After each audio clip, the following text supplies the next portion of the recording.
नमस्ते। चलिए, आज हम अपने शरीर और अपने आसपास के पौधों के अंदर छुपी हुई एक कमाल की मशीनरी को समझते हैं। तो आइए इस सवाल से शुरू करते हैं। जो खाना हम खाते हैं और जो हवा हम सांस में लेते हैं, वो आखिर हमारे शरीर के अरबों खरबों सेल्स तक पहुंचती कैसे है? ये सारा सामान पहुंचाने का काम एक बहुत बड़े नेटवर्क्स के जरिए होता है, बिल्कुल एक सुपर हाईवे की तरह। और इसका नाम है सर्कुलेटरी सिस्टम। तो इस हाईवे पे दौड़ने वाली गाड़ी है हमारा खून, यानी ब्लड। ये एक फ्लूइड कनेक्टिव टिश्यू है जिसमें प्लाज्मा, रेड ब्लड कॉर्पसल्स और प्लेटलेट्स होते हैं। यही फूड, ऑक्सीजन और वेस्ट मटेरियल को इधर से उधर ले जाता है। अब देखिए, हमारे शरीर में दो तरह की नलियां या पाइपलाइंस होती हैं। एक है आर्टरीज, जिनकी दीवार मोटी होती है और इनमें हाई प्रेशर से खून दिल से दूर जाता है। और दूसरी है वेन्स, जो कम प्रेशर से खून को वापस दिल तक लाती हैं, और इनमें वाल्व्स भी होते हैं। चलिए आगे बढ़ते हैं। जैसे हर हाईवे को एक इंजन की जरूरत होती है, वैसे ही हमारे शरीर के पास भी एक ऐसा इंजन है जो कभी नहीं थकता।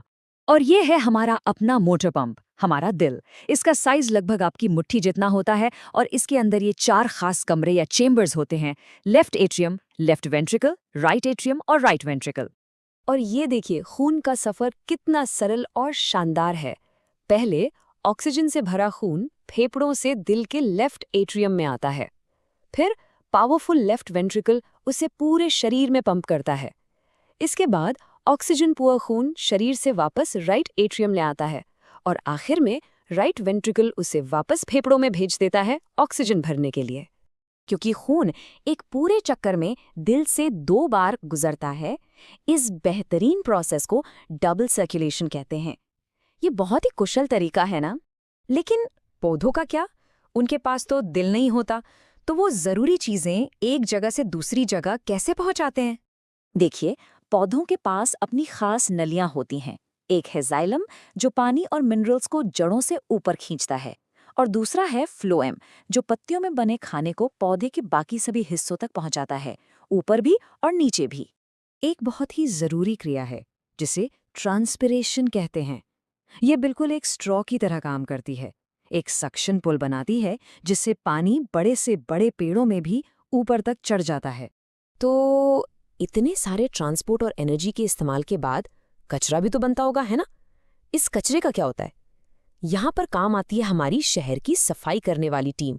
ये है हमारे शरीर का बेहतरीन सफाई करने वाला सिस्टम, यानी एक्सक्रीटरी सिस्टम। इसका काम खून में से यूरिया जैसे हानिकारक कचरे को साफ करना है। हमारी हर किडनी के अंदर लाखों छोटे छोटे फिल्टर्स होते हैं, जिन्हें नेफ्रॉन्स कहते हैं। असली सफाई का काम यही करते हैं। जब ये कुदरती फिल्टर्स काम करना बंद कर देते हैं, तब एक आर्टिफिशियल किडनी या डायलिसिस मशीन की जरूरत पड़ती है, जो शरीर के बाहर खून को साफ करती है। पौधों के पास कचरा निकालने के आसान तरीके होते हैं। जैसे फोटोसिंथेसिस में वो ऑक्सीजन छोड़ते हैं, ट्रांसपिरेशन से फालतू पानी निकाल देते हैं, कुछ कचरा पत्तियों में जमा करके उन्हें गिरा देते हैं, और कुछ गम्स या रेजिन्स के रूप में स्टोर कर लेते हैं। अब जब हम समझ गए हैं कि ये सारे सिस्टम्स कितने ज़रूरी हैं, तो हम जिंदगी से जुड़ी एक बहुत ही खास और असरदार बात पर आते हैं। तो इसका मतलब ये है कि जब किसी एक इंसान की ये मशीनरी काम करना बंद कर देती है, तो दूसरा इंसान उन्हें सबसे अनमोल तोहफा दे सकता है। ऑर्गन डोनेशन यानी अंगदान एक महान काम है जो किसी की जिंदगी बचा सकता है या बदल सकता है। यह हमें एक आखिरी सोच के साथ छोड़ जाता है कि आपके अंदर की ये कमाल की मशीनरी एक दिन किसी और को एक नई शुरुआत दे सकती है। क्या आप जीवन का ये अनमोल तोहफा दे सकते हैं?